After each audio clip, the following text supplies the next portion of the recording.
If you see a listing on Indeed for a graveyard shift pharmacist in Finney County, Kansas, starting at $150 an hour, do not click apply. Do not call the number. Do not convince yourself that it's just hazard pay for a rough neighborhood. There are no neighborhoods out here. There is only the flat, crushing blackness of the plains, the endless sea of dying wheat, and the wind that sounds too much like screaming when it catches the edge of the siding. I'm writing this on my phone, huddled under the counter of the dispensary, praying that the battery lasts until morning. I am writing this because I made the mistake you are thinking about making. I looked at my student loan balance, $185,000 of debt staring back at me like a death sentence. I looked at that number, then I looked at the job offer. $150 an hour, full benefits, a signing bonus. I did the math. I'm a logical person. I'm a scientist. Pharmacists deal in chemistry, in interactions, in absolute truths. Logic told me that 6 months of this job would clear my debt. Logic told me that rural areas have to pay a premium to attract talent because nobody wants to live in a town with 1 stoplight and a population of 300. Logic got me into this mess. The interview should have been the first red flag. It wasn't at a corporate office. It wasn't even at the pharmacy. It was over a shaky Zoom call with a man named Mr. Henderson. He looked like he hadn't slept in a week. His skin was the color of wet dough, and his eyes kept darting to the corner of his room, off camera, as if he was checking for a spider on the wall. He didn't inapos. He asked about my clinical rotations. He didn't ask about my knowledge of pharmacology or drug interactions. He asked, "Are you single? Do you have family nearby? Are you a heavy sleeper? Do you believe in things you can and oppose?" TC? I lied. I said no to the last one. I told him I was a man of science. He hired me on the spot. He emailed me a PDF contract within 30 seconds. I signed it. I drove 6 hours west from Wichita, watching the landscape flatten out until the horizon line was a perfect, sharp blade cutting the sky in half. The pharmacy, St. Jude's Apothecary, sits on a lonely stretch of County Road 14, miles away from the actual town. It's a brick box from the 70s, squat and ugly, sitting in the middle of a gravel lot that's way too big for the building. There's a single flickering street lamp that buzzes like an angry hornet, casting this sickly orange glow over the asphalt. Beyond that light, there is nothing, just the dark. I arrived at 9:45 p.m. for the shift handover. Mr. Henderson was waiting for me in the parking lot. He was already in his car, the engine running. He jumped out when I pulled up, and he was shaking, not shivering from the cold. Shaking. He shoved a set of keys into my hand. The metal was warm and slick with his sweat. He said, "Everything is automated. The computer handles the insurance. The robot dispenses the pills. Your job is just to be here, to man the station, to ensure the building is occupied." I asked him why. Why pay me a fortune just to sit in an empty building? He looked at me, and for a second, I saw genuine pity in his eyes. He said, "Because the insurance policy requires a licensed pharmacist on the premises to maintain our 24-hour status. And because the things that come here at night don't like empty buildings." Before I could ask what the hell that meant, he pointed to a thick, leather-bound binder sitting on the counter inside, visible through the glass doors. He said, "Read the book. Follow the rules. Do not improvise. Do not be a hero. Just survive until 6 a.m. Then he got in his car and peeled out of the lot, gravel spraying against my shins. I watched his taillights fade into the distance, leaving me alone in the silence. And it was silent, the kind of silence that feels heavy, like pressure building in your ears. I unlocked the front door and stepped inside. The smell hit me first. It didn't inapos. Tea smell like a pharmacy. It didn't inapos. Tea smell like rubbing alcohol and sterilization. It smelled like ozone, old paper, and something sweet, like rotting lilacs. The fluorescent lights hummed overhead, that liminal space buzz that makes your teeth ache. The store was small. 3 aisles of over-the-counter meds, a cooler for sodas, and the pharmacy counter in the back, raised up on a platform like a judge in Oppo's S-bench. I locked the door behind me. I checked it twice. Logic. Secure the perimeter. I walked behind the counter. It was clean, sterile, normal. A computer, a pill-counting tray, a landline phone, and the drive-thru window. And right there, next to the keyboard, was the binder. It was black leather, worn at the corners. Taped to the front was a piece of yellow legal pad paper with the words Night Shift Protocols written in shaky Sharpie. I sat down in the ergonomic chair. I took a breath. I told myself this was easy money. I opened the book. The first page was an Apos, an employee handbook. It was a list, typed on a typewriter with handwritten notes in the margins from different people. Some of the ink was blue, some black. One note near the bottom looked like it was written in rust-colored brown. Here is exactly what it said. I am transcribing this for you so you understand why my hands are shaking. St. Jude's Apothecary. Night Shift Rules. 1. The doors. Once you lock the front doors at 10 p.m., do not open them for anyone. Not for the police. Not for a crying woman holding a baby. Not for Mr. Henderson. If you see Mr. Henderson outside the glass asking to come in after 10 p.m., look at his shoes. The real Mr. Henderson wears loafers. The thing outside will be barefoot. 2. The drive-thru tube. The pneumatic tube system is for customers only. However, we do not have customers between 1 a.m. and 4 a.m. If the bell dings and the tube drops into the basket during these hours, do not touch the canister. Do not look into the clear plastic cylinder. Wait 10 seconds. If the canister returns up the tube on its own, you are safe. If the canister stays in the basket, put on the lead-line gloves located in the bottom drawer. Take the canister. Do not open it. Place it in the metal Dropbox safe by the wall. The morning shift will incinerate it. 3. The phone. The phone will ring. It is an old landline. If it rings and the caller ID displays and quote, unknown, and quote, answer it immediately. You must say, and quote, St. Jude's Pharmacy, how may I help you? And quote. If the voice on the other end is a woman asking for a prescription refill for, and quote, hydroxyzine, and quote, tell her the doctor has an Apos. T called it in yet. If the voice is static, hang up immediately and hold your breath for 10 seconds. If the voice sounds like your own voice speaking back to you, scream as loud as you can into the receiver until the line goes dead. It hates loud noises. 4.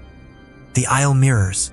There are convex security mirrors in the corners of the ceiling to watch the aisles. You will see movement in them out of the corner of your eye. This is normal. If you look directly at the mirror and see a figure standing in aisle 2, cough and cold, do not look away. Stare at it. Aggressively. It is shy. It will dissolve if you maintain eye contact. If you blink, it will move closer. If it reaches the counter, hide in the bathroom. 5. The Skinwalker Protocol. This is rural Kansas. We are near the reservation and the old woods. Sometimes a coyote will walk up to the drive-thru window. It will stand on its hind legs. It will be too tall. Its eyes will be human eyes. It will ask for Sudafed.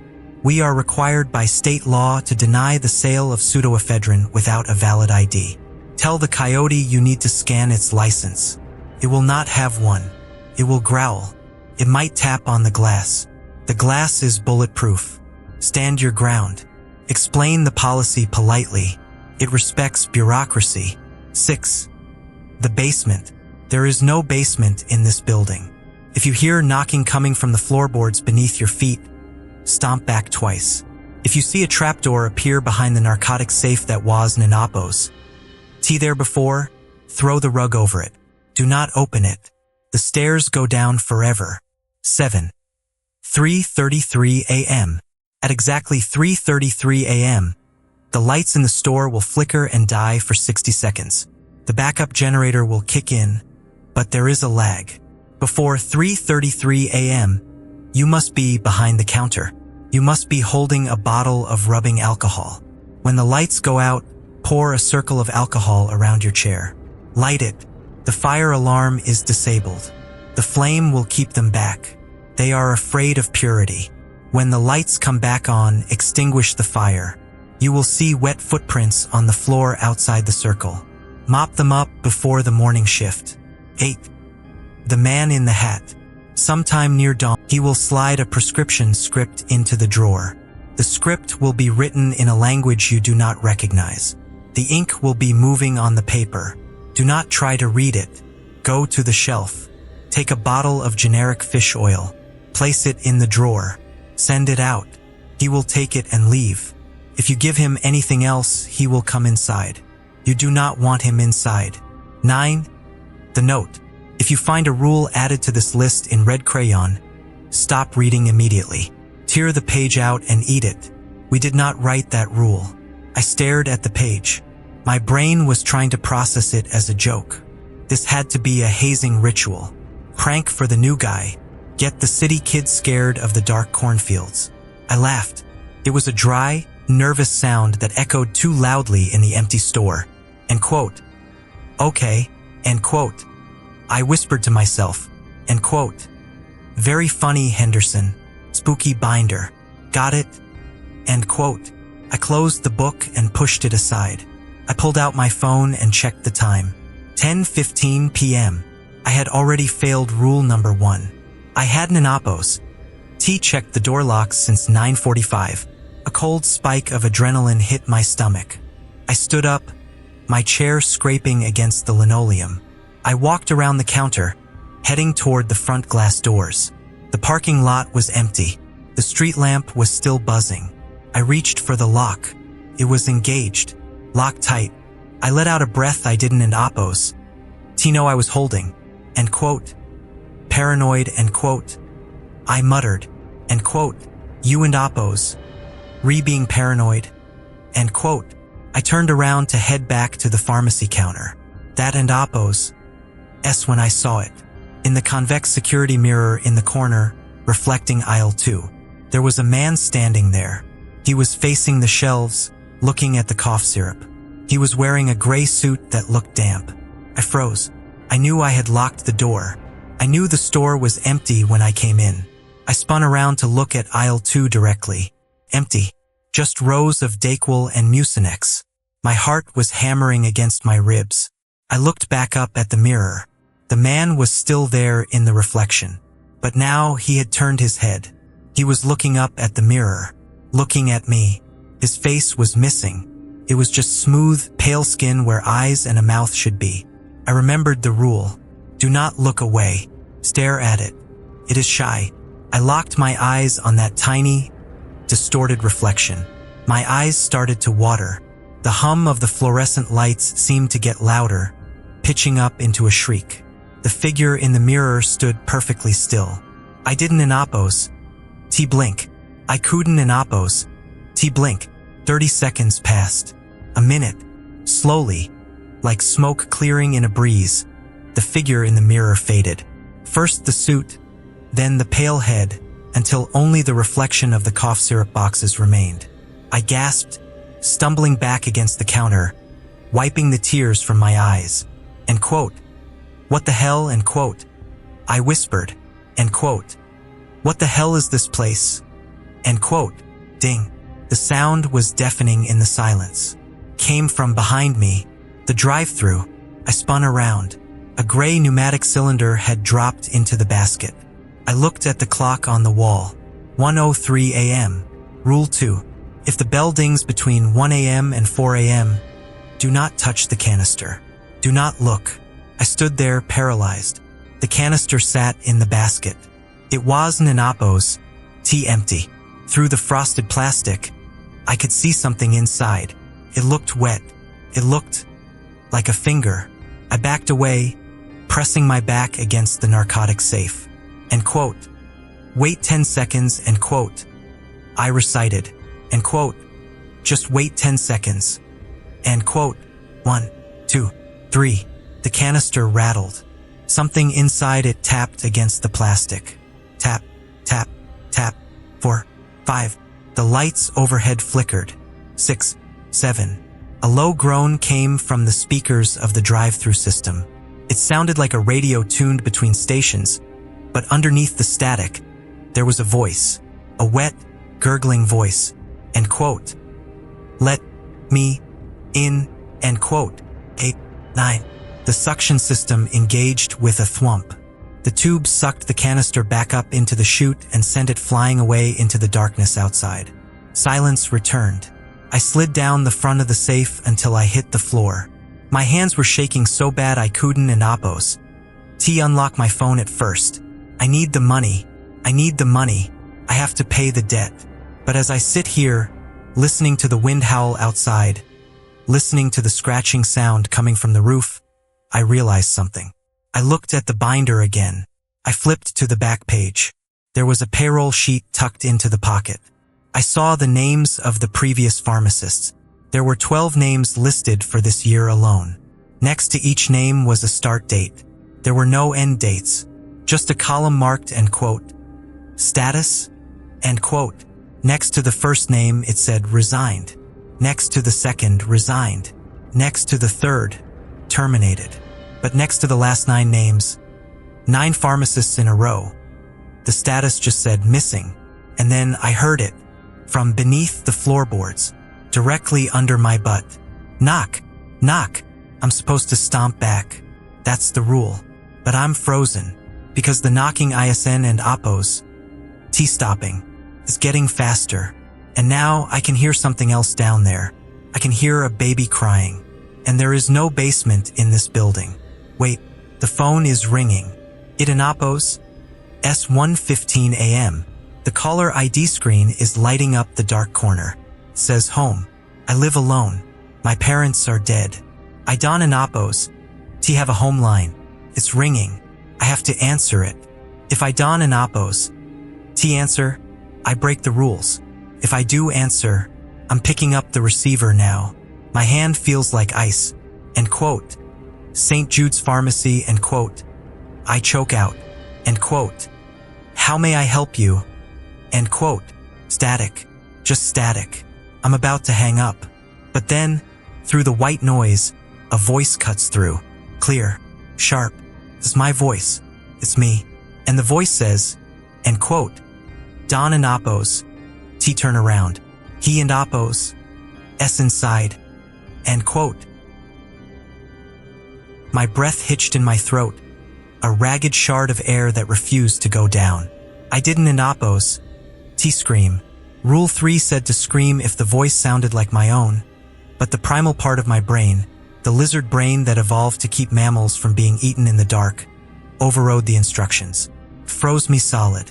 The receiver slipped from my sweaty palm, swinging on its coiled cord like a pendulum.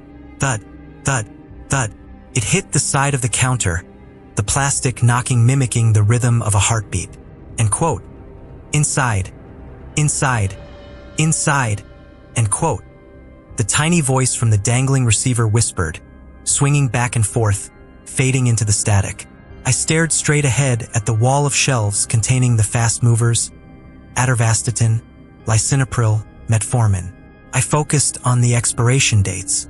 April 25th, August 26th. Numbers. Logic. But logic couldn't and Appos. T explained the drop in temperature. It was sudden and violent, like stepping into a walk-in freezer. The hair on my arms stood up, prickling against my dress shirt. And then came the smell. The rotting lilac scent I'd noticed earlier intensified, now mixed with the copper tang of wet pennies. I heard it then. Not a footstep. It was the sound of fabric rustling against the linoleum. Something was dragging itself across the floor of the pharmacy, moving from the front entrance toward the raised platform where I sat. Don and Appos. T turn around. I squeezed my eyes shut, my hands gripping the edge of the counter, so hard my knuckles turned white. Think. Solve the problem. A sharp, high-pitched beep cut through the sound of the dragging. My eyes snapped open. It was the computer monitor in front of me. The dispensing software had vanished. The familiar blue and white interface was gone, replaced by a black screen with blinking crimson text. It wasn't an Appos, T an error message. It was a new window forcing itself to the foreground of the operating system. System alert. Perimeter breach detected. Initiating lockdown protocol Omega. The printer underneath the counter, the old dot matrix one that I thought was broken, suddenly roared to life. It sounded like a chainsaw in the quiet store. Paper began to feed through, jamming and crinkling before spooling out onto my lap. I looked down. The ink was fresh, smearing slightly on my pants. It wasn't an Apo's TA prescription label. It was a continuation, a frantic addendum to the binder I had shoved aside. Emergency addendum. The intruder. 1. Verification of status. Do not check the security cameras. Do not check the mirrors. If you feel a cold draft on the back of your neck, the breach is physical. Look at the pill counting tray in front of you. If the residue dust on the tray begins to form shapes or words, stop reading immediately and gouge your eyes out. It is faster than what he will do to you. If the dust remains static, proceed to Rule 2. 2. The breathing technique. He hunts by the rhythm of respiration. You must synchronize your breathing with the sound behind you. Listen closely. If he inhales, you inhale. If he exhales, you exhale. If the breathing behind you stops, hold your breath until your lungs burn. Do not exhale until you hear him move. If you cough, he will reach the counter. 3. The offering. He is not here for the drugs. He is here for the time. Reach into your pocket. Take out your wallet, your watch, or your phone. Whatever tracks your existence in the outside world. Without turning around, toss the object over your left shoulder. If you hear it hit the floor, he has rejected it. You have 10 seconds to find something of greater sentimental value. If you do not hear it hit the floor, he has caught it. You have bought yourself 5 minutes. 4. The narcotics safe. If the offering fails or if the breathing is right against your ear, unlock the narcotics safe. Inside, behind the fentanyl patches, there is a small, unlabeled amber vial containing a silver liquid. Drink it. It is not poison. It is mercury. It will kill you, but it will make your soul heavy. Heavy souls cannot be digested by the thing in the aisle. It will spit you out in the parking lot. You might survive the poisoning if the morning shift finds you in time. 5. The trapdoor revision. Ignore Rule 6 of the standard protocols. If the dragging sound reaches the steps of the pharmacy platform, pull the rug aside. Open the trapdoor. The stairs go down forever. This is a fact. But falling forever is better than being caught. Jump. Do not use the ladder. Just jump. I read the list twice. My heart was hammering against my ribs like a trapped bird. Ch-ch-ch-ch-ch-ch. The sound of a wet, rattling inhalation came from directly behind my chair. I froze. My lungs burned. I forced myself to inhale, matching the length, the depth, the shuddering rhythm of the thing behind me. Ch-ch-ch-ch-ch-ch. I inhaled. Coo. I exhaled. The printer had stopped. The silence returned, thicker than before. The only sound was the synchronized breathing of a terrified pharmacist and the monstrosity standing inches from his spine. I looked at the counting tray. The dust was still just dust. I looked at the rug covering the floorboards. I looked at the narcotic safe. Then I felt it. A cold, damp pressure on the back of my ergonomic chair. It was leaning. I slowly moved my hand toward my pocket, my fingers brushing against my wallet. Logic. It was just a transaction. Payment for services rendered. I pulled the wallet out. It had my ID, my credit cards, the picture of my mother. I took a breath, timed perfectly with the rattle behind me, and tossed the wallet over my left shoulder. I waited for the sound of leather hitting linoleum. 1 second, 2 seconds, 3 seconds. Silence. He caught it. The pressure on the back of my chair eased. The cold receded slightly, just a fraction. I looked at the clock on the computer screen. 1:21 a.m. I had 5 minutes. And then, the computer screen flickered again. The red text vanished, replaced by a blinking cursor. New words appeared, typed letter by letter, as if someone was sitting at a keyboard on the other side of the connection. You cannot buy me twice. Open the trapdoor, pharmacist. I stared at the blinking red cursor, the pixels bleeding slightly into the black background of the monitor, pulsing like an exposed artery. Logic. I needed logic. I needed to act like the scientist I claimed to be, not the frightened prey animal my brain was screaming at me to become. You cannot buy me twice. The words burned into my retinas. The computer, the machine that was supposed to be a tether to the rational world of insurance claims and inventory counts, had been weaponized. I looked down at the rug. It was a cheap, synthetic runner with a faux Persian pattern, the kind you buy at a discount store to hide a stain. It sat innocuously behind the narcotics safe, exactly where the floorboards had groaned moments before. Open the trapdoor, pharmacist. End quote. Why? End quote. I whispered, my voice cracking dry and brittle in the recycled air. End quote. Why do you want me to open it? End quote. The breathing behind me hitched. It wasn't an oppose. Tia, stop. It was a pause, an anticipation. The heavy, wet rattle of HHH hung in the air, suspended, waiting for my compliance. I realized then that the silence of the store had changed. It wasn't an oppose. Tea empty anymore. The silence was crowded. It was the hush of a theater audience right before the curtain drops. The convex mirrors in the corners seemed to warp, the glass stretching as if trying to pull away from the walls. I reached down. My hand trembled so violently that my fingertips brushed the floor 3 times before I could grip the edge of the rug. The fabric felt wrong. It didn't an oppose. Tea feel like synthetic weave. Felt warm. Felt like hair. I gritted my teeth and yanked the rug aside. There, cut into the linoleum, was a square of dark, distressed oak that hadn't an oppose. Tea been there 10 minutes ago. It looked ancient, the wood gray and splintered, held together by rusted iron hinges that smelled of wet earth and copper. There was no handle, just a tarnished ring pull that lay flat against the wood. And there was a sound coming from beneath it. It wasn't an oppose.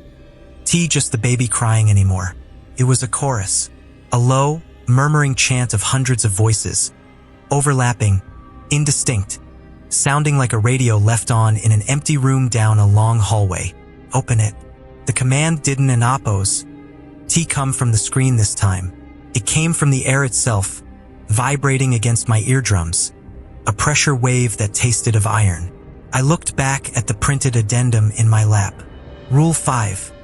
The stairs go down forever, but falling forever is better than being caught. I looked at the original binder. Rule 6. Do not open it. 2 sets of rules. One from the leather-bound book that Mr. Henderson, the man who was terrified but alive, had told me to follow. One from a dot matrix printer that had started spontaneously, triggered by the entity that was currently hunting me. Logic. Why would the intruder give me an escape route? If, in quote, he, in quote, wanted to kill me, he would just do it. He was standing right behind me. He had accepted the wallet, bought me 5 minutes. If the goal was consumption, I'd be dead. The goal wasn't an oppose, tea consumption. The goal was despair. The goal was to make me choose my own ending. The mercury, the gouged eyes, the bottomless fall. The addendum wasn't an oppose, TA survival guide. It was a menu. End quote. No, end quote. I whispered. I released the rug. It flopped back over the trapdoor. The breathing behind me stopped instantly. The air pressure in the room dropped so sharply my ears popped. The smell of rotting lilacs vanished, replaced by the scent of ozone and scorching hair. The computer monitor exploded. It wasn't an oppose, TA fiery explosion. It was a pressure burst. The screen imploded inward with a sound like a gunshot, showering the counter with shards of black glass and plastic. Sparks rained down onto the keyboard. I didn't an oppose. T think. I didn't an oppose. T breathe. I threw myself off the chair, scrambling sideways, aiming for the small, dark cavity beneath the main dispensary counter. I hit the floor hard, my knees colliding with the linoleum, and scrambled into the darkness of the knee well. I curled into a ball, pulling my legs up to my chest, jamming myself between the trash can and the hard drive tower of the now-dead computer. I pressed my hands over my mouth to stifle the scream building in my throat. Silence returned, but it was an angry silence. Click, clack, click, clack. Footsteps. They weren't and oppose. T footsteps of a man in loafers. They sounded like bone hitting tile. Hard, rhythmic, heavy strikes that vibrated through the floor and into my spine. The footsteps moved to the ergonomic chair I had just vacated. They stopped. I squeezed my eyes shut. I could hear the fabric of the chair groaning as something leaned over it. I could hear the rustle of the paper addendum being picked up. A sound tore through the pharmacy, the sound of paper being shredded. Violent, wet tearing noises, like meat being pulled from a bone.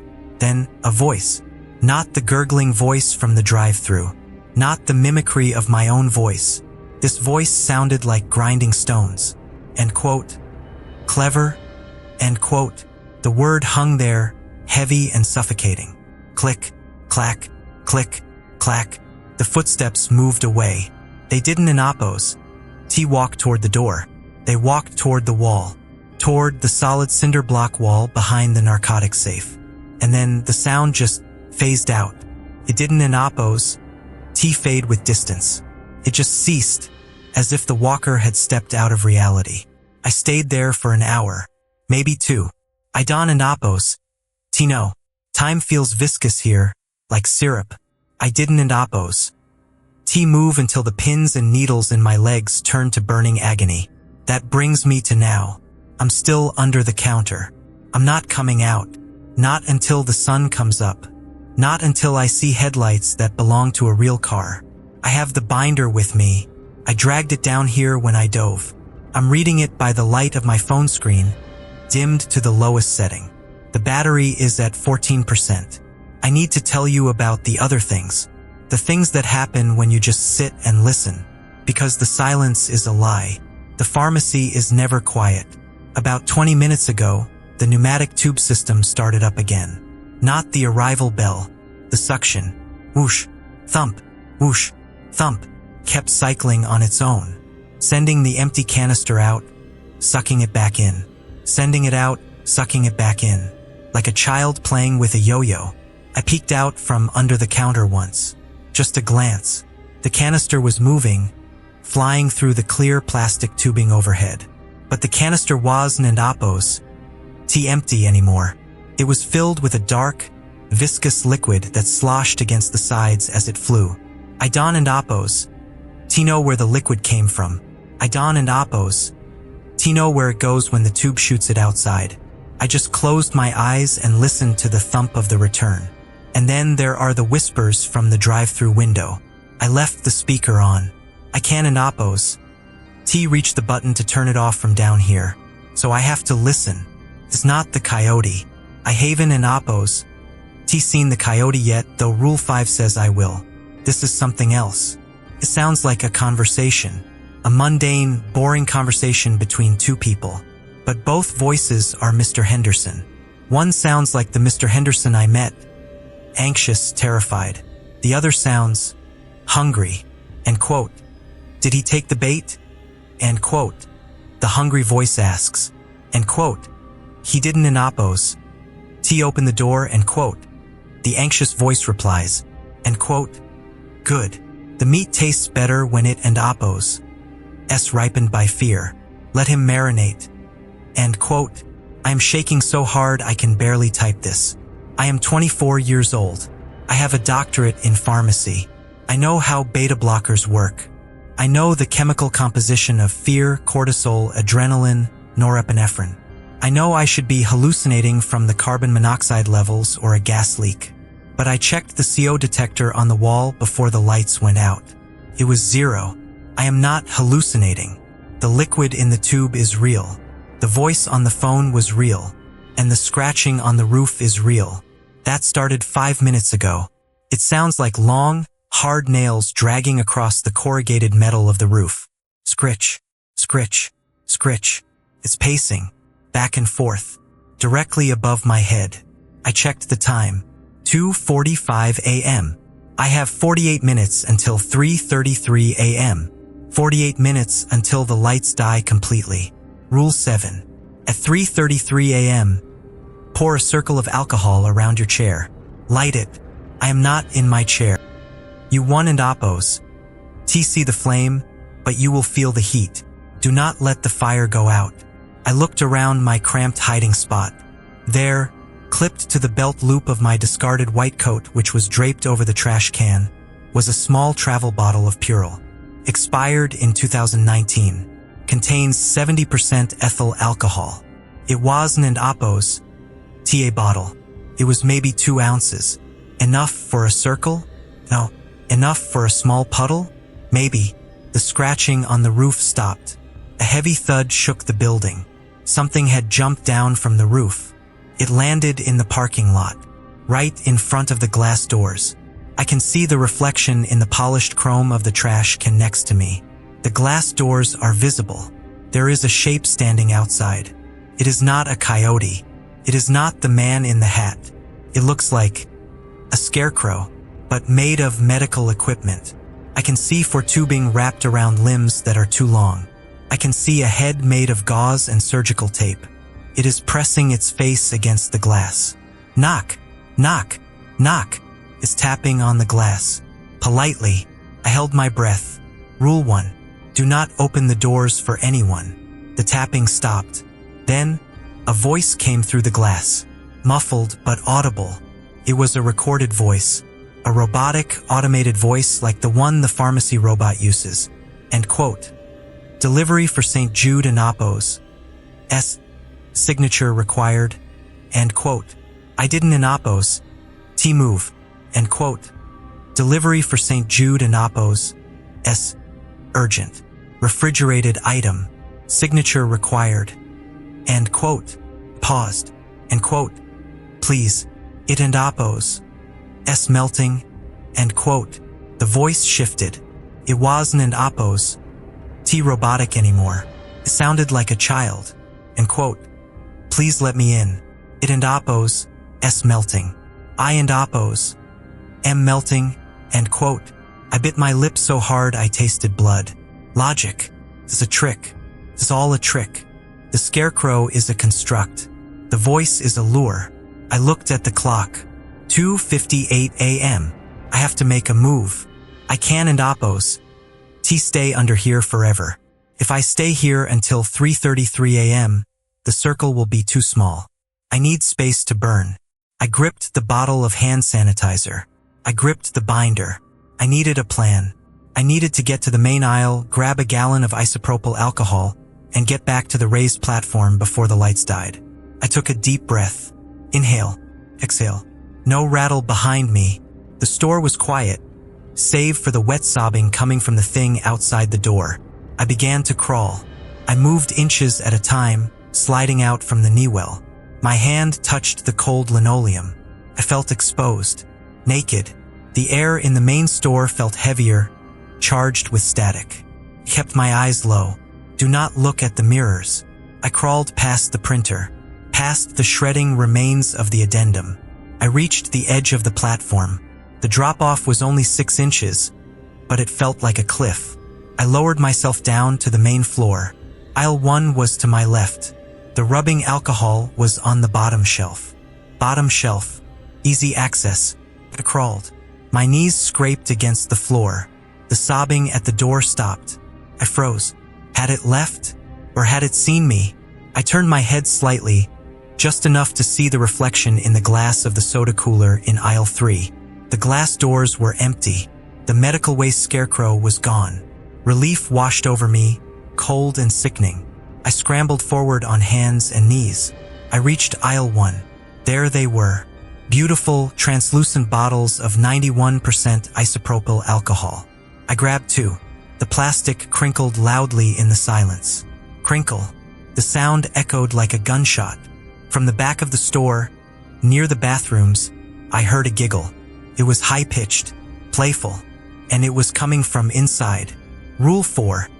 If it reaches the counter, hide in the bathroom. But the giggle came from the bathroom. The rules were collapsing. The zones of safety were shrinking. I clutched the bottles to my chest and scrambled backward, crab walking toward the pharmacy counter. I needed the high ground. I needed to get back to the platform. I was halfway there when the phone rang. BRRRRNG. BRRRRNG. It was an Apos. The soft digital trill of a modern phone. It was the harsh mechanical bell of the rotary landline. I froze. 12 feet from the counter. 20 feet from the bathroom. Open ground. BRRRRNG. I looked at the caller ID unit on the wall, visible from where I crouched. It didn't in Apos. T say unknown. It didn't in Apos. T say home. The screen was glowing bright red. It displayed a single word, run. Then the lights went out. Not a flicker. Instant blackness. I gasped. End quote. It in Apos. S not 3:33. End quote. I screamed into the dark. End quote. It in Apos. S only 3:05. End quote. The darkness wasn't in Apos. T empty. I could feel the air moving, swirling. Something huge was displacing the air in the center of the store. I could hear wet slap of bare feet on tile. Many feet. Running. I uncapped the alcohol. I didn't in Apos. T have time to make a circle. I squeezed the bottle, spraying the liquid blindly into the darkness in front of me. I fumbled for my lighter. My thumb slipped on the striker. Spark. Nothing. Spark. Nothing. A hand touched my ankle. It was cold, and it was wet, and it had too many fingers. End quote. N-O? End quote. I screamed. I struck the lighter again. Flame. I dropped the lighter into the puddle of alcohol I had sprayed. Whoosh. A wall of blue and orange fire erupted between me and the aisle. The light flared up, blindingly bright in the pitch black. And for a second, I saw what was standing in the aisle. It wasn't an Apos. T the scarecrow. It wasn't an Apos. T the man in the suit. It was a mass of limbs. Human limbs. Arms and legs tangling together, rolling like a tumbleweed made of flesh. The hand gripping my ankle was attached to an arm that stretched 5 feet out of the mass. The fire roared. The flesh thing shrieked, a sound like metal tearing, and recoiled. The hand ripped away from my ankle, leaving a smear of gray slime on my pant leg. The mass rolled backward, away from the heat, disappearing into the shadows of aisle 2. I scrambled backward, pushing myself up the step onto the pharmacy platform. I didn't in Apos. T stop. I kept spraying alcohol. I made a line, a barrier across the entrance to the pharmacy. I lit it. The fire spread, a thin line of blue purity separating me from the rest of the store. I huddled behind the counter, panting, my heart hammering against my ribs like it was trying to break them. The generator kicked on with a roar. The lights flickered, buzzed, and slowly, agonizingly, they came back on. The store was empty. The flesh tumbleweed was gone, but there were scorch marks on the floor, and there was the slime on my ankle. I looked at the clock. 3:08 a.m. I had survived the dress rehearsal, but the real show was at 3:33, and I had used half my alcohol. My phone vibrated in my pocket. I pulled it out, my hands slick with sweat and sanitizer. I had a notification, a text message from Mr. Henderson. I unlocked the screen. The message was short. End quote. I forgot to tell you about the basement. I know the book says they're ISN and Apos. T1. But you found the trapdoor, didn't and Apos. To you? If you hear the baby crying again, do not stomp back. The baby is the lure. The mother is the trap. And she is waking up. End quote. I stared at the text. Then I felt a vibration. Not from the phone. From the floor. Beneath the rug. Beneath the trapdoor I had refused to open. Boom. Something hit the trapdoor from below. Hard. Boom. The heavy iron hinges groaned. I looked at the line of fire I had created. It was dying down. I looked at the trapdoor. I looked at the drive-thru window. The coyote was standing there. It was pressed against the glass. It was wearing a flannel shirt that was ripped at the shoulders. It stood 7 feet tall on hind legs that bent backward. Its face was a long, matted snout, but the eyes were bright blue. Human eyes. My father and Apos' eyes. It raised a clawed hand and tapped on the glass. It held up a driver and Apos' license. My driver and Apos' license. It smiled, revealing. I stared at the plastic card pressed against the glass. It wasn't a forgery. It wasn't an Apos' photocopy. It was my actual driver's license. The one currently sitting in my wallet, which was supposed to be in the pocket of the terrifying thing standing in aisle 2. Logic tried to assert itself, a desperate, dying gasp of rationality. If the thing in aisle 2 had my wallet and the coyote had my ID, then they were working together. They were trading inventory. I was the inventory. End quote. The Sudafed, please, end quote. The coyote repeated. Its voice was a low rumble that vibrated in my chest cavity, sounding less like vocal cords and more like rocks grinding together in a cavern. My hand hovered over the drawer. I looked at the computer monitor. It was a shattered ruin of black glass and sparks. I couldn't and Oppos. T scan the ID. I couldn't and Oppos. T verify the age. The software was dead. Rule 5. Tell the coyote you need to scan its license. Explain the policy politely. It respects bureaucracy. End quote. I can and Oppos. T end quote. I stammered, my voice sounding tiny against the wind howling outside. End quote. The system is down. The monitor. It exploded. I can and Oppos. T processed the sale without a scan. It's state law. End quote. The coyote didn't and Oppos. T growl. It didn't and Oppos. T tapped the glass again. It simply leaned closer, its snout flattening against the bulletproof pane, leaving a smear of oily residue. The blue eyes, my father's eyes, the eyes that used to look at me with pride at graduation, narrowed into slits of infinite malice. End quote. The bureaucracy is intact, pharmacist. The machine is broken. You are the machine now. Process the transaction. End quote. Boom. The floorboards beneath the rug buckled. The trapdoor jumped 2 inches into the air, slamming back down with a deafening clatter. A puff of stale, grave dirt smelling air hissed out from the crack. I heard a sound from below. Not a baby crying this time. It was a woman humming.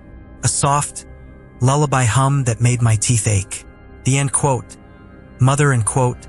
Wasn and Oppos. T just waking up. She was climbing. I was trapped between the impossible geometry of the basement and the apex predator at the window. The alcohol fire at the aisle entrance was sputtering, the blue flames licking low against the linoleum, running out of fuel. I looked at the clock on the wall. 3:30 a.m. 3 minutes.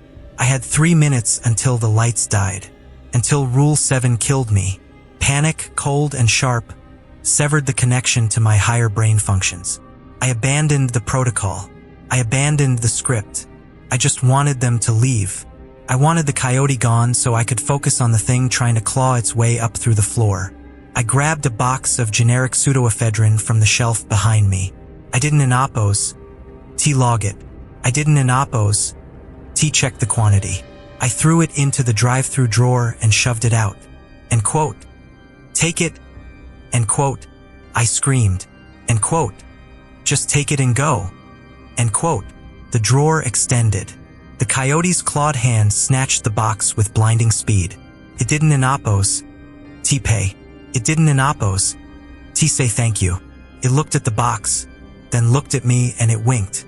A slow, deliberate wink with an eye that belonged to a dead man.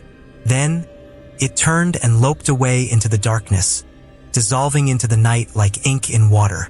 I slumped against the counter, gasping for air. End quote. Okay. He and Oppos. S gone. End quote. I looked down at the binder. The page for Rule 5 was smoking. A thin wisp of gray smoke curled up from the paper. The text was changing. The ink was boiling, rearranging itself before my eyes. Rule 5 violation recorded. You improvised. You distributed a controlled substance without authorization. The protection of the law no longer applies to you. End quote. No, end quote. I whispered. End quote. I had to. The monitor. End quote. Boom. The trapdoor flew open. It didn't an Oppos. T just pop up. It was thrown back with enough force to shatter the hinges. The heavy oak door slammed against the narcotic safe, exposing the hole in the floor. It wasn't an Oppos. T dark down there. A pale, sickly green light pulsed from the opening, and climbing out of the hole was a hand. It was huge, pale, bloated, and wet, like dough left in the water too long. It gripped the edge of the linoleum, the fingers digging into the tile, peeling it back. I scrambled backward, pressing my spine against the drive-thru window. I needed the alcohol. I needed to refresh the circle. I looked at the bottle in my hand. Empty. I had used it all on the barrier for the flesh tumbleweed. I looked at the other bottle. It was sitting on the counter, right next to the open trapdoor, right next to the pale, wet hand that was pulling a massive, dripping shoulder up from the abyss. I looked at the clock. 3:32 a.m., 50 seconds. End quote. Think, end quote. I hissed, slapping my own face. End quote. Think like a scientist. End quote. Fire needs fuel. Alcohol is fuel. What else is fuel? My eyes darted around the pharmacy. Paper. The binder. The cardboard boxes of medication. But paper burns too fast. I needed a liquid accelerant. Cough syrup. Some cough syrups contain alcohol, but most are alcohol-free now. Mouthwash. Aisle 1. Too far. The fire barrier was dying. Perfume. We sold cheap knockoff perfumes on the front counter. Too far. My eyes landed on the bottom shelf of the pharmacy bay. Hand sanitizer. Not the little bottle I had used. The industrial refill bag for the wall dispensers. A clear plastic bladder filled with a liter of gel. 70% ethyl alcohol. It was sitting right there, under the sink. But to get it, I had to walk past the trapdoor. I had to walk within reaching distance of the mother. The humming from the hole got louder. It wasn't an Apo's TA lullaby anymore. It was a hungry, buzzing vibration. A second hand slapped onto the linoleum. Then a face began to rise. I couldn't an Apo's look at the face. Rule 1 of survival. Do not look at the monster in Apo's face if you want to keep your sanity. I focused on the bag of sanitizer. I lunged. I dove forward, my body horizontal, sliding across the slick floor. My hand grabbed the plastic bladder of sanitizer. At the same moment, the pale hand swiped at me. It missed my leg by an inch. The wind of its movement smelled like formaldehyde and spoiled milk. I scrambled back, kicking wildly, retreating to the ergonomic chair in the center of the bay. 3 hours, 32 minutes, and 50 seconds. 10 seconds. I ripped the nozzle off the bag with my teeth. I squeezed the gel out in a frantic circle around the chair. It was thick, goopy. It didn't an Apo's tea spread like the liquid, but it pooled. 5 seconds. The mother was pulling herself out. She was huge. She was naked, her skin folding over itself in wet rolls. She had no eyes, just empty sockets weeping black tar. I flicked the lighter. Click. No spark. End quote. Come on. End quote. Click. No spark. The mother opened her mouth. She didn't an Apo's scream. She inhaled. She was sucking the air out of the room. 3:33 a.m. Click. Whoosh. The gel caught fire. A ring of blue, ghostly flame erupted around my chair just as the overhead fluorescence died with a violent pop. Absolute darkness slammed into the store. The only light was the weak, blue halo of the burning hand sanitizer around me. I sat in the chair, knees pulled to my chest, shaking. Outside the circle, in the dark, I could hear them. All of them. The wet slapping of the mother and Apo's body dragging across the floor. The click-clack of the man in the mirrors. The scuttling of the flesh tumbleweed. And something else. Something new. A soft, rhythmic clapping coming from the customer side of the pharmacy counter. Clap, clap, clap. A voice spoke from the dark. It was smooth, cultured, and terrifyingly calm. It sounded like Mr. Henderson, but sane. And quote, "You broke the rules, doctor. You sold the Sudafed without a scan. You improvised. And now the contract is void." End quote. The blue fire was burning hot, but the gel was consuming itself fast. Hand sanitizer burns quicker than liquid alcohol. I had maybe, end quote. I didn't and Apo's want to. God, I didn't and Apo's want to. But the fire was dying. The blue flames were sputtering, shrinking toward my feet. The darkness was closing in, and the mother was wheezing somewhere to my left. I looked at the red scrawl on the floor. 10. The circle must be fed. To keep the fire burning, you must give it a piece of yourself. Flesh burns longer than alcohol. The fire flickered. One section of the ring died out, creating a gap in the barrier. Mr. Henderson smiled, his teeth too white, too many. And quote, "Tick-tock, doctor. The gap is opening. And mother is very hungry." End quote. I looked at the gap. I looked at the mother and Apo's pale hand sliding toward it. I looked at the lighter in my hand. Then I looked at my own left pinky finger. Logic. I am a scientist. Tissue regeneration is possible. Survival is the only variable that matters. I pulled my pocket knife from my keychain. The blade was dull. I screamed before I even started cutting. The blade bit into the skin, but it didn't in Apo's T-slice. I saw it. The pain was immediate and blinding. A white-hot spike that shot from my hand straight into the base of my skull, temporarily drowning out the hum of the ventilation and the wet, rhythmic breathing of the mother. I gritted my teeth so hard I felt a molar crack, channeling every ounce of primal fear into the motion of my right hand. I didn't in Apo's take the whole finger. Logic. I just needed blood. I needed biomass. I carved a deep, jagged gash into the meat of my pinky, flaying the skin back until the dark red flow began to drip. It hit the dying blue flames with a hiss. SSSSSS pop. The reaction wasn't an Apo's chemical. It was theological. The blue fire didn't and Apo's just consumed the blood. It drank it. The flames roared upward, changing color instantly from the sterile, ghostly blue of alcohol to a violent, arterial crimson. The heat intensified, searing the hair on my arms, but I didn't and Apo's pull back. I held my bleeding hand over the perimeter, shaking it, letting the drops fall like rain into the hungry circle. End quote. There. End quote. I screamed, my voice ragged and unfamiliar. End quote. Is that enough? Is that enough for you? End quote. The crimson light washed over the pharmacy, casting long, dancing shadows that looked like grasping claws. The effect on the entities was immediate. The flesh tumbleweed in the aisle shrieked, a sound like a bandsaw hitting bone, and rolled backward, retreating into the darkness of the cough and cold section. The mother, that mountain of pale, wet dough, recoiled, shielding her eyeless face with her massive hands as the red light touched her skin. Where the light hit her, her flesh blistered and steamed. But Mr. Henderson, the thing wearing Mr. Henderson's face, didn't and Apo's flinch. He stood just inches from the roaring red fire, the crimson glow illuminating the madness in his eyes. He leaned in, inhaling the smoke of my burning blood like it was fine perfume. End quote.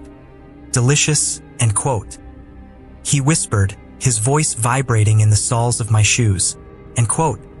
But blood burns fast, doctor. Look. End quote. I looked down. He was right. The crimson flames were leaping high, but they were consuming the gel at an accelerated rate. The sanitizer wasn't in Apo's just burning. It was evaporating, eaten by the unnatural reaction I had triggered.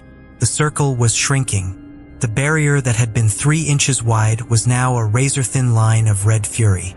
I had bought myself minutes with the alcohol. I had bought myself seconds with the blood. End quote. More, end quote.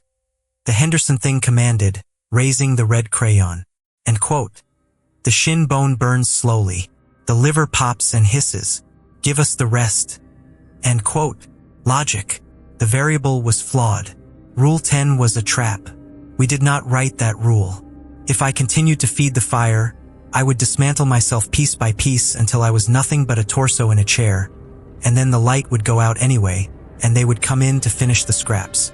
I stopped shaking my hand. I clutched my bleeding finger to my chest, squeezing the wound to staunch the flow.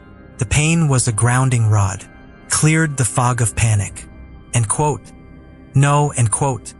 I said. The Henderson thing's smile faltered. The skin of his face rippled, as if something underneath was trying to push through. End quote. The fire is dying, pharmacist. You have 10 seconds. End quote. I looked at the clock.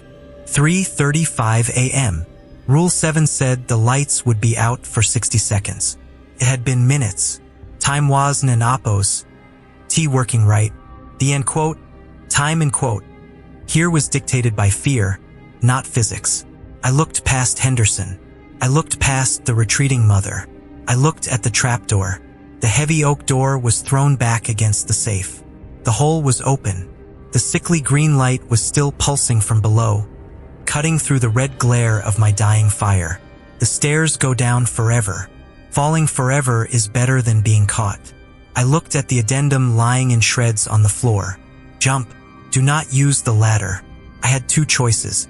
Stay here and carve myself up for a god that would never be satisfied, or take the plunge into the impossible geography of the basement that didn't end oppos. T exist. The red fire sputtered. A gap opened directly in front of me. The Henderson thing lunged. His arm elongated, shooting across the space like a striking cobra. His hand wasn't an oppos. T a hand anymore. It was a cluster of syringes and rusted scalpels fused together into a gripping claw. I didn't an oppos. T fight. I didn't an oppos. T dodge. I threw the lighter. I chucked the plastic Bic lighter with everything I had, straight at the remaining puddle of unburnt sanitizer gel near the mother and oppos. S feet. The lighter hit the floor, cracked. The remaining vapors caught the spark from the dying red wall. A secondary explosion of fire erupted behind Henderson. It wasn't an oppos. T a barrier. It was a flashbang. The sudden shift in air pressure knocked the wind out of the room. The mother screeched, a sound that shattered the glass of the front doors. Henderson flinched, turning his head for a fraction of a second. That was all the math allowed. I launched myself from the chair. I didn't an oppos. T run. I couldn't an oppos. T run. My legs were numb from kneeling. I threw my body forward in a desperate tackle, aiming not for the door, not for the aisle, but for the gap in the floor. I hit the linoleum hard, sliding on the slick residue of the sanitizer. A cold, wet hand grabbed my left ankle. The mother, she had me. Her grip was iron. I felt the bones in my ankle grind together. She pulled, dragging me backward toward her gaping, toothless maw. End quote. N-O? End quote. I kicked out with my other leg, my heel connecting with something soft and wet. Felt like kicking a rotten pumpkin. She hissed and loosened her grip just enough. I clawed at the floor, my fingernails tearing against the tile. I reached the edge of the trapdoor. The green light from below washed over my face. It smelled of ozone and ancient dust. End quote. You cannot leave. End quote. The Henderson thing roared. He was on me now, his scalpel fingers hooking into the back of my white coat. I didn't an oppos. T tried to pull away. I used his momentum. I rolled off the edge of the world. The floor disappeared. The pharmacy disappeared. The screaming, the heat, the smell of burning blood. It all vanished in an instant. There was a sensation of vertigo so intense I almost vomited. Gravity seemed to double, then triple, yanking me down into the throat of the earth. I fell. I didn't an oppos. T hit stairs. There were no stairs. There was only the rush of wind and the pulsing green light of the tunnel walls rushing past me like a subway train. I tumbled through the air, flailing, waiting for the impact, waiting for the crunch of broken legs. But the impact didn't an oppos. T come. I fell for 10 seconds, 20, a minute. The stairs go down forever. Panic began to morph into a strange, detached calm. Terminal velocity.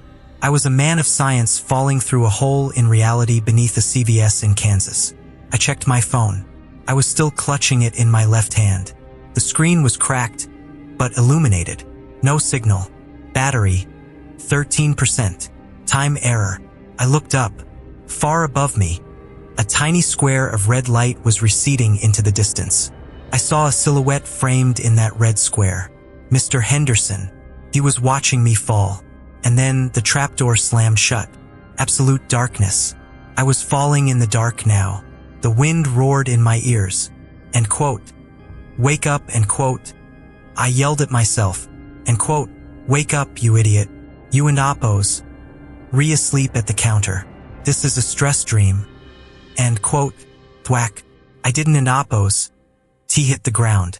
I hit water? No, not water. It was thicker, viscous. I plunged into a deep, cold liquid that tasted like copper and ink. It slowed my fall instantly, absorbing the kinetic energy like a crash mat made of gelatin. I sank, struggling, holding my breath. The liquid was heavy. It pressed against my eardrums. I kicked upward, my lungs burning, swimming toward the surface. I breached, gasping for air, wiping the slime from my eyes. I wasn't in Appos. T in a well. I wasn't in Appos. T in a cave. I was in a hallway.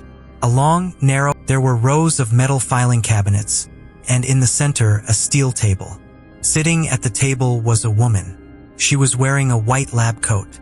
Her back was to me. She had long, dark hair tied back in a sensible ponytail. She was typing on a typewriter. Clack, clack, clack. I knocked on the glass. My knuckles made a wet, dull sound. And quote, hello? And quote, I croaked. And quote, help, please? End quote. The woman stopped typing. She didn't in Appos. T turn around. She reached out to a speaker box on the wall and pressed a button. Her voice crackled through an intercom above my head. And quote, you and Appos. Early, and quote. She said. Her voice was tired, monotone. And quote, the shift doesn't in Appos. T end until 6:00 a.m. And quote. And quote. I fell, and quote. I stammered. And quote. I jumped. The trapdoor. They were gonna kill me. And quote. And quote. They and Appos. Always going to kill you. That and Appos. Their function. Your function is to stay in the box. And quote. She sighed. A sound of supreme annoyance. And quote. Well, you and Appos. Here now. And you and Appos. Tracking the black bile everywhere. Do you have your ID? And quote. And quote. My ID? And quote. I patted my pockets. My wallet was gone. I had thrown it to the entity. And quote. No. Gave it to him. To buy time. And quote. And quote. Sloppy, and quote. She muttered. And quote. Without an ID, I can and Appos. T process your transfer. You and Appos. Technically a contaminant. And quote. She finally turned around in her chair. My breath caught in my throat. She was human. Perfectly, painfully human. She looked like she was about 40, with tired bags under her eyes and a coffee stain on her collar. She looked like every pharmacist I had ever worked with, except for one detail. Stitched onto the pocket of her lab coat was an Appos. T a name tag. It was a piece of yellow legal pad paper, taped on with scotch tape. It read, the author. She stood up and walked to the door. She looked at me through the glass, her eyes scanning me up and down. And quote, you fed the fire, and quote. She noted, pointing to my hand. And quote, blood magic, amateur hour. That and Appos. S.Y. Henderson pushed you. He likes the drama. And quote. And quote. Who are you? And quote. I asked, my teeth chattering. And quote. Where is this? And quote. And quote. This is the sub-basement. St. Jude and Appos. Apothecary is built on a lead and Appos. Call it a thin spot, a lesion on the skin of the world. We try to keep it medicated. Hence the pharmacy. And quote. She unlocked the door. The sound of the tumblers clicking was the loudest thing I had heard in hours. She opened it just a crack. And quote. Get in. Before the things in the water realize you and Appos. Meet. And quote. I didn't in Appos. T need to be told twice. I squeezed through the opening, dripping black sludge onto the pristine tiled floor of the archive room. She slammed the door shut behind me and engaged 3 deadbolts. The room smelled of old paper and stale coffee. It was heaven. She walked back to her desk and sat down at the typewriter. And quote. Strip, end quote. She said, not looking up, end quote. There are decontamination showers in the corner. Scrub until your skin is pink. If you leave even a drop of that bile on you, it will eat through your organs while you sleep. End quote. I looked at the corner. There was a simple metal shower stall. End quote. Thank you, end quote. I said, end quote. But how do I get back? I need to finish my shift. I have debt. End quote. She laughed. It was a dry, rasping sound. End quote. You still care about the money? You just fell through a hole in reality, fought a skinwalker and severed your own flesh, and you and Appos. Worried about your student loans? End quote. End quote. It and Appos. A lot of debt. End quote. I whispered. Logic. The debt was real. This felt like a hallucination. She stopped typing and looked at me. For a second, her expression softened. End quote. That and Appos. Why they hired you. Desperation is a powerful sedative. Keeps you compliant. End quote. She ripped the page out of the typewriter and held it up. It was a new list. End quote. You broke the rules upstairs, end quote. She said, end quote. Rule 5 and Rule 10. The contract is void. You can and Appos. Go back up there. Henderson will flay you alive and wear you as a suit for the weekend shift. End quote. My stomach dropped. End quote. So, I and Appos am fired? End quote. End quote. Worse, end quote. She said, end quote. You and Appos. Re-promoted? End quote. She slid the paper across the desk toward me. End quote. Welcome to the archives. We document the anomalies. We write the warning labels. And we try to keep the things in the jars from waking up. End quote. I stepped closer to the desk, dripping wet, shivering, bleeding. I looked at the paper. It was titled, Sub-Basement Protocols, Archive Division 1. The filing cabinets. The cabinets are labeled by year. Do not open any drawer labeled with a year that has not happened yet. If you hear screaming coming from the 2025 drawer, kick it shut. Do not let them out. 2. The typewriter. If the typewriter begins typing on its own, do not read the words. It is transcribing your death. If you read it, it becomes a fixed point in time. If you ignore it, it remains a probability. Burn the page. 3. The coffee machine. The coffee is safe to drink. However, do not use the creamer. The powdered creamer is made from the bone dust of the previous archivists. It will give you their memories. You do not want their memories. For the door you came in. The water in the hallway rises at night. If you see a face pressing against the glass of the door, check the eyes. If they are blue, it is your father. Do not let him in. He is drowning, but he is not dead. I looked up at her. End quote. I can and Appos. Do this, end quote. I said, end quote. I and Appos am a pharmacist. I dispense pills. I don and Appos. I don and Appos. Do this, end quote.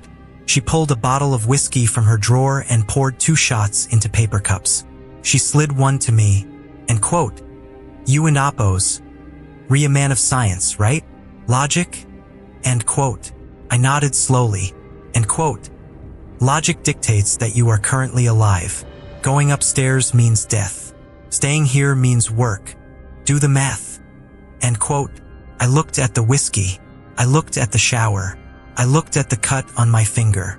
I picked up the shot. End quote. What about the morning shift? End quote. I asked. End quote. What happens at 6:00 a.m.? End quote. She took a sip of her drink and smiled grimly.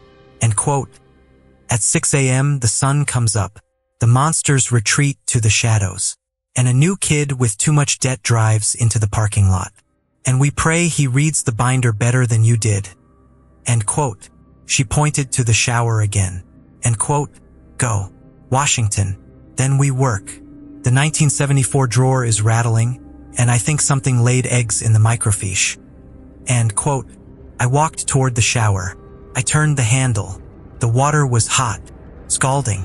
I stepped in, clothes and all, letting the black sludge wash away, swirling down the drain. I watched it go. I wondered where the drain led. Probably deeper. There is always a deeper. I closed my eyes and leaned my head against the metal wall. I survived. I and Apos am stuck in a basement beneath a nightmare, archiving the end of the world with a woman who might be God or might be the devil and Apos' secretary. But I survived. And hey, at least the overtime pay is going to be incredible. I finished the whiskey. It burned going down. A clean, smoky fire that was mercifully different from the coppery taste of my own blood or the ozone stench of the entities upstairs. I'm writing this part now sitting on a metal stool in the archive, wearing a lab coat that smells like mothballs and someone else in Apos' cologne. The author, her name is actually Martha, or at least that's what the embroidery on her spare cardigan says, told me I could finish the post. She says it's good for recruitment. Apparently, the algorithm suppresses the truth just enough that only the desperate people, the ones with the right kind of debt-to-fear ratio, will actually see this. If you are reading this, you are one of them. I'm sorry. I checked my phone a minute ago. My banking app actually loaded down here, which is impossible, but, end quote. Impossible, end quote. Seems to be the base operating system of St. Jude and Apos. The direct deposit hit at 4 a.m. $1,200 for the shift, $5,000 signing bonus, and a $500 hazard pay adjustment for, end quote. Loss of digit minor dot, end quote. I stared at the number, $6,700 for one night of hell. I did the math. Logic. At this rate, if I work 6 nights a week, I can clear the principal on my student loans in 5 months. 5 months of dodging skinwalkers, burning blood, and filing reports on abominations that Jude and Apos exist. I looked at my pinky finger. It's wrapped in gauze now. Martha patched it up with a salve that smells like licorice and numbs the bone. It throbs, a dull, rhythmic reminder of the contract I signed. End quote. Is it worth it? End quote. Martha asked. She didn't in Apos. Look up from her typewriter. She was transcribing a report about a customer who bought eye drops and started seeing the heat signatures of angels. End quote. I don and Apos. Tino, end quote. I said, end quote. The math works out, but the variables are extreme. End quote. End quote. The variables are constant. End quote. She corrected. End quote. You either survive and get paid or you die and get filed. It's the purest form of capitalism. Really. No HR. No exit interviews. Just production and consumption. End quote. She paused and slid a new file toward me. End quote. You start with the 1980s. The and Apos, Satanic Panic and Apos era created a lot of backlog. Be careful with the manila folders labeled in Apos. Dungeons and Amp, Dragons, and Apos. They bite. End quote. So this is my life now. I am the night pharmacist of the sub-basement. I don and Apos. Think I can leave? I asked Martha about the door. The one I came in, the one holding back the black water and my drowning father. She said it only opens from the outside during shift changes, and the hallway is lethal to anyone who has an Apos. Bin, end quote. Fully processed, end quote. I don and Apos. Know what fully processed means, and I'm afraid to ask. I think it involves the coffee creamer. I'm posting this because I promised I would. I promised myself, huddled under that counter upstairs, that if I lived, I would warn you. But as I sit here, watching the shadows move in the corners of the archive, listening to the screaming coming from the filing cabinet marked 2024, I realize that a warning ISN and Apos. Enough. You need instructions, because you're going to apply. I know you are. I told you about the debt. I told you about the darkness. And you're still reading. You're doing the math in your head right now. 150 an hour. I can handle a few monsters for that. That's the trap. The logic is the trap. So if you come here, if you ignore me and drive out to Finney County to stand in the brick box under the buzzing street lamp, you need to know the rules that Warren and Apos. In the binder. The rules I learned the hard way. The survivor's addendum. 1. The debt is the anchor. They can smell the interest rate. The higher your debt, the more delicious you smell to them. If you have zero debt, do not apply. They will ignore you, and the boredom will kill you faster than the monsters. The boredom in the pharmacy ISN and Apos. T empty, it and Apos. S heavy, crushes your lungs. You need the fear to keep breathing. 2. The scars dawn and Apos. T heal right. My pinky ISN and Apos. T growing back, but the skin over the stump is changing. It's turning translucent. I can see the bone underneath, and sometimes the bone glows. If you lose a part of yourself to the circle, do not look at it in direct sunlight. It will show you things you aren't and Apos. T meant to see. 3. The coyote lies. He didn't an Apos. T just want the Sudafed. He wanted my compliance. When I gave him the box, I entered into a transaction. I am now a known vendor. Martha says he will be back tonight.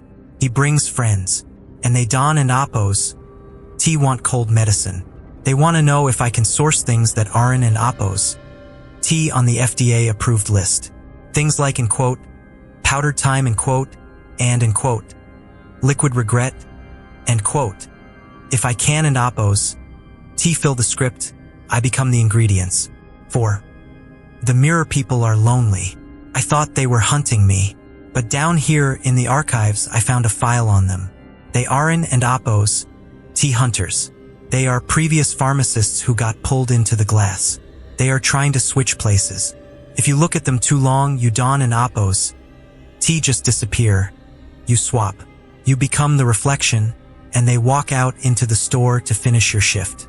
Honestly, considering what's waiting in the 2025 drawer, that might be a valid exit strategy. 5. Trust the author but check her tea. Martha is helpful. She saved me, but I watched her make tea earlier. She didn't in Apos. T use a tea bag. She dipped a finger into the hot water, and the water turned black. She drank it smiling. I think she's writing the story of my life right now, and I'm terrified of what happens when she types in quote, the end, end quote. My battery is at 4%. I need to save enough juice to use the flashlight app when I go into the stacks. I'm gonna clock out mentally now. I have work to do. There's a box of unfiled prescriptions from 1999 that is leaking a purple gas, and it's my job to seal it. Do not come to St. Jude's. Do not answer the ad. But if you do, if you really truly need the money, bring your own hand sanitizer. The stuff on the wall is rigged. And bring a tourniquet. You'll need it for the blood magic. Oh, and one last thing. I just heard the bell ring upstairs.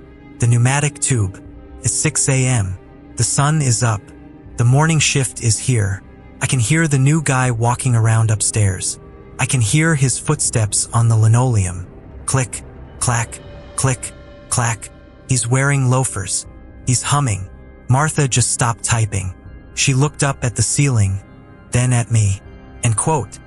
He and Apos. S here, end quote. She whispered. End quote. Who? The new pharmacist? End quote. End quote. No, end quote. She said, her face pale. End quote. The new pharmacist didn't an Apos. T show up. That and Apos. S Mr. Henderson upstairs. And he's looking for the employee who broke his trapdoor. End quote. She reached into her desk and pulled out a heavy, rusted revolver. She slid it across the metal table to me. And quote, you have debt to pay, kid. Defend your station. End quote. I picked up the gun. It's heavy, cold. I did the math. 6 bullets. 1 Henderson. 1 author. 1 me. That leaves 3 variables. I'm going to survive this. I have to. I have loans to pay. Signing off.